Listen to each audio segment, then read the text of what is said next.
YouTube Nation, Manvet TV, aka Me TV, aka the Packers sent the Eagles packing, aka what the fuck, Andy Reid, you not gonna go for it on fourth down, aka the fans booed you your own fucking stadium. What is wrong with you guys? Aka blitz schemes don't work when you don't know how to use them. Sorry, McDermott, time for you to go. But that's the fact. We're gonna talk about that today. But before I get started on the coaching, because we're gonna talk about that, all right? But the fact is, I want to say congratulations to the Green Bay Packers and their fans. You guys deserve this. And even though it was a low-scoring game, that's what I'm talking about. Just because it's a low-scoring game doesn't mean your defense isn't being fucking manhandled. The Packers were more physical on us, on offense and on defense.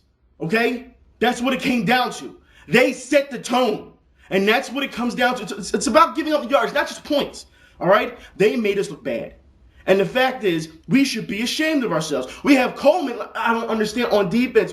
Coleman is smiling. The one play, Coleman's smiling. I'm like, what the fuck are you smiling for? You're getting your asses kicked when it's in the first half. All right? Because we're going to get all into it in the first half. Let's not even start on defense yet. All right? Because I got a lot to say about defense. Offense. All right, let's start on offense. First off, let's get into this. Deshaun Jackson. I'm just going to get this out the way real quick. He gets hurt or whatever, and he falls down. And I'm saying, and a lot of us are on the Facebook saying the same thing. All right, we're doing the play-by-play. Deshaun's not hurt. Anybody who's played football, they know their coach will ask them, are you hurt or are you injured? There's a big difference. If you're hurt, you get your ass back in the game. All right? I don't want to hear if he's injured, then you stay on the ground, you let them bring you off. That's it. That's what happens. But the fact is, he was not injured. He's tweaked a little. He was hurt. He limped off the sideline, and then he acts like a diva. He falls on the ground, starts pounding on the ground, on the sidelines. You gotta be kidding me. Stop being a drama queen. And then we saw, a couple minutes later, we saw him walking into the back. He wasn't limping anymore. But they went to go check him out to see if he was okay. He was fine. All right, this is football. This is football, man. This holding hand shit is not working for us. All right? And that's the problem. And when he comes back, what happens? Anybody? He does jack shit in the fourth quarter. But the fact is, he said in the post-game show that, look, these defenses, they're scheming. They didn't, they jammed them all day. There was always one-on-one coverage on him. He couldn't get open. All right? He couldn't get open. Now, look, Deshaun, you want big-time money, right? You have to be a big-time player to earn big-time money. When it comes to all these types of fucking playoffs, because I'm telling you, what did I say, guys? I said if we lose this week, what happened? It would be no different than last year. I said that because there's no progression, right? Now, I understand Giants fans are laughing at us. Dallas fans laugh. Washington fans. Look, our division was very easy this year because nobody really wanted to take the crown, all right? It's the truth. Nobody wanted the crown. And with this type of opportunity that we had to get a leg up on the division, we squandered that opportunity. It was garbage. But the fact is, Deshaun knows. He knows. He knows by now. If you want that big money, you can go on the T.O. show if you want and talk that shit. Big money players earn it. All right? And you didn't earn it. You have to sit. You're dropping passes. Look, just stop. The fact is, you did nothing. You once again, in a playoff game, disappeared. Once again, I'm just talking the truth. The proof is there. I'm sorry, guys, but the proof is there. All right? Now, he said he was frustrated. I'll give him that. He's frustrated. They lost. He's frustrated. I'm not going to jump on for that. But when you're asking for a big contract, he's talking about a big contract next year. Let me tell you guys something. These are the people who need contracts. Vic, Michael, Bradley, Sims, Cole, Patterson, Akers, and there's a number of linemen that need something. So if Deshaun wants a contract, I'm sorry, guys. He has to wait in line. He has to. There's way too many guys who need contracts. So he's just going to wait, sit in the back of the fucking bus. All right? But let's get on the offense some more. What did I say in the Minnesota game? It's the same thing in the Packers game. You can look at everything in the Facebook. You can look at it time for time when I was posting this stuff, when everyone's talking. All right? And what was said? The Green Bay Packers, their defense, soft in the middle, just like the Dallas Cowboys last week. Why? Because the fact is, no one expects our receivers to go across the middle. And when we go across the middle, they don't stop us. We saw that in the end zone with Avant. Look, this happens way too much. They don't expect anything in the middle because our receivers are too light in the ass. They're too fucking pussy. That's what it is. So they play the sidelines because they know they're not going to go there. You have to make these guys do their job. You have to. That's all that the defense is giving you. You have to take it. That's all it is. But it doesn't matter, right? Offense. Running game works first half. Green Bay cannot fucking stop it. However, second half, We stopped running the ball. LaShawn McCoy had 12 carries. 12 carries. You got to be kidding me, guys. This is ridiculous. LaShawn McCoy has shown that if you give him maybe 20 touches, he's going to kill defenses. He's shown this. He's proven this. Why are you not giving him the ball more? It makes no sense. And you know what? Let's just switch to defense, all right? And you know what? YouTube user Bubba4944. Yeah. I told you last week. What did I tell you? All right? I told you that it had nothing to do with the players. And you say, oh, well, the defense, they had their second stringers in and they stopped points. I told you. And you said you play defense. So I don't understand how this can even correlate. Like, how do you even fuck this up? But the fact is, you should know that defense is more than just giving up points. It's about position and opportunities. You stop them for every yard. The Packers manhandle us on defense. You know this and I know this. All right? So I want you to come in this video and defend it again. Because the fact is, it did the same thing last week. It had nothing to do with the players. It was the schemes. It was the coaching. I kept telling you that. They did not stop anybody all night. Andy Reid is walking around his little fucking green onesie with the fucking utility belt on, looking like a fucking Ninja Turtle. You gotta be kidding. Look like Batman. Look, he had all these little things in his utility belt, but he didn't have anything that could have stopped the fucking defense. He had Batman, the fucking shark repellent spray and everything else on his fucking belt, but the Green Walrus couldn't stop that shit. You gotta be kidding me. And at halftime, you think he went back to the Batcave to go get some more stuff, but he didn't. They sat there and they never adjusted, and the defense got destroyed. The offense, they had like one or two flashes of brilliance, but that was it. Nothing happened. All right? Sean McDermott needs to go as well. But you know what? I understand that everyone loves the fucking coaching, which makes no sense to me. All right? And I'm not saying fans. I'm talking media. Because if anyone heard last night, oh, they think that all the coaches should fucking stay. Bullshit. Bullshit. Someone's got to be held accountable here. You can't just keep blaming players left and right. All right? The coaching is deciding who to put out there on the field. The coaching is deciding what play to play. It's the coaches. All right? But you might as well just strap a fucking feedback to their asses when it comes to the media. They say, Andy Reid deserves to stay. Sean McDermott, he's only been here 2 years in this system, and for what he's done, you got to give him credit. No! He's dialing up random blitzes that don't make sense. The offense, Marty Morningweg, who, for what I'm hearing, is the one who did all the play calling last night for the offense. This is what I'm not understanding as well. All right? If the defense, they did not disguise their blitzes at all. At all. There was one time on 3rd and 6. The defense is showing blitz. They bring everyone up. What do the Eagles do? They call a fucking shotgun. It makes no sense. None of it. They want to go line for line on the sidelines. Why? When there's a whole blitz coming, you dump it off to the side, or you do a slant pattern or a post or something. You do not try to air it out. And what happens? Vic doesn't even get the fucking ball off. Doesn't at all. So it makes no sense. All right? None of it makes sense. And for what I'm hearing, Marty Morningweg now is a hot commodity. I don't know why.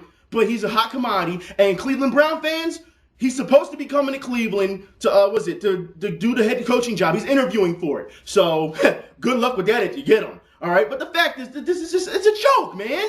This is a fucking joke. I've been saying this for how long? For week. If you watch the videos week for week, it's the same fucking problems. The same. They never change anything. They never adjust. Andy Reid is too headstrong to say, hey, I fucked up. He only says it now as a robotic response. This is on me. This is my responsibility. I take full responsibility, and that's it. Did anybody see the postgame, the interview last night with him? He got out there like the season wasn't over. Well, we got to work on 3rd downs and did not care at all. All right, did not care. We got no frustration. We had to work on 3rd downs, and we'll see what happens next week. Reid, there is no next week. The season's over. The players have packed up their shit, and they're gone. They talked to Michael Vick, who seemed like he was crying at first. Before they even think, he looked like he wanted to cry so bad. He was so frustrated, and that's the type of quarterback I want. All right? Everyone wants to blame him for the interception. Look, like he said, he'd rather go out swinging than not pull the trigger at all. I'll take that every time. 6'3" Riley Cooper against a 5'11" guy. It was a badly thrown ball, but I'd take that too. I'd go right after it. It was just, he didn't put enough on it. That's what it comes down to. If he makes that touchdown, he's a hero. If not, he's a fucking bad guy. He gets dumped on. So anyway you see it, it's a lose-lose for this guy. Doesn't matter. All right? But the fact is, there's no way in hell that you can blame a lot of those players. I'm telling you, did that offensive line, I better not see a lot of those guys on offensive line next year. Winston Justice, there's a reason you were fucking benched. How do you get 2 penalties on 1 play? Illegal formation and holding. How do you do? That's why you got fucking benched. All right, because you suck. And then they're doing the interview with you, and the only thing that's inciting, because everyone knows you suck, all right? And the guy with the tasty cake truck, he walks by you while you're doing the interview, and people are like, hey, the tasty cake truck. Because no one cares what you have to say, because you suck. That's what it comes down to. Tasty cakes are more important than Winston Justice. That's what it comes down to. Oh my God, look. Ellis Hobbs, why are you still on TV talking? Why? You're not playing. You won't play next year. Why? Just go, leave, just disperse. Oh, I was real disappointed to see how the Packers came out. We didn't expect them. What do you mean you didn't expect them to come out to fucking play like that? It's the playoffs. It's the fucking playoffs. There's way too many excuses going on here, guys. How much time I'm on 10? There's way too many excuses going on here. The fact is, guys, none of this made any sense last night. We deserved to lose. All right, we deserved it. On those fourth downs, did you guys hear the crowd? They were booing Andy Reid because he didn't have the heart to fucking go for it. But then all of a sudden, he wants to go for 2-point conversions. You wouldn't go for it on fourth and whatever, right in front of the goal, but you want to do, 2-point conversions after a touchdown. And then on top of it, you weren't planned for it. So you didn't know what to call. It made no sense. The Packers got down there in our goal line, and what did you do then? You called timeout to find out what the Packers are doing, and you still got fucking torched on the touchdown, so you wasted the time out. Look, stop. Stop. Really. Eagles, fans, guys, you know what time it is. We've seen this year after year after fucking year. Nothing new. Nothing new. But yet no one wants to hold the coaching responsible. And, it's always a bunch of fucking excuses. The players or second stringers or whatever. It's been the same thing every week. I've been saying this from the beginning. But yet, I'm the bad guy for showing you guys this. How the fuck does that work? You guys are blind. That's all it comes down to. And I'm not saying all the fans, because it's not all you guys. It's not. But you know who the fuck you are. Oh my God. Look, put it this way, guys. The Eagles team this year, and last year, and the year before that, and the year before that, guess what they are? They were built to entertain for the regular season. But they're not built to win. That's the problem, and as you know and I know, this team is about going to the Super Bowl. These fans are about going to the Super Bowl. That's what they're supposed to be about. Not just, we won the NFC fucking East title. No, that's not enough. We expect more. And you know that. So for them to go out this early, it's unacceptable. Yes, like I said, the Packers team they're a very good team. All right? But Rodgers didn't play amazing. The running game, like I said, they didn't even have a running game until the Eagles just let them run up the fucking gut for some reason. You let a rookie get 125 yards? Get the fuck out of here. A rookie. And then Joe Buck. He's dick sucking the fuck out of the Green Bay Packers. Oh, well, that running back is the most explosive running back that Green Bay has ever had. What? He's not even the starter. All right? Their starter was injured. That's why he's not playing. Look, just stop. Joe Buck, why? It seems like every time we get in the playoffs, we got to deal with Fox. Bob's Burgers, 7. That's how many promos they had. Eagles, 3. What does that mean? That's how many chances they had to come back and blew it. All right? So whenever you see over-under, doesn't matter who you pick. Bob's Burgers fucking owned the Eagles last night. Just saying.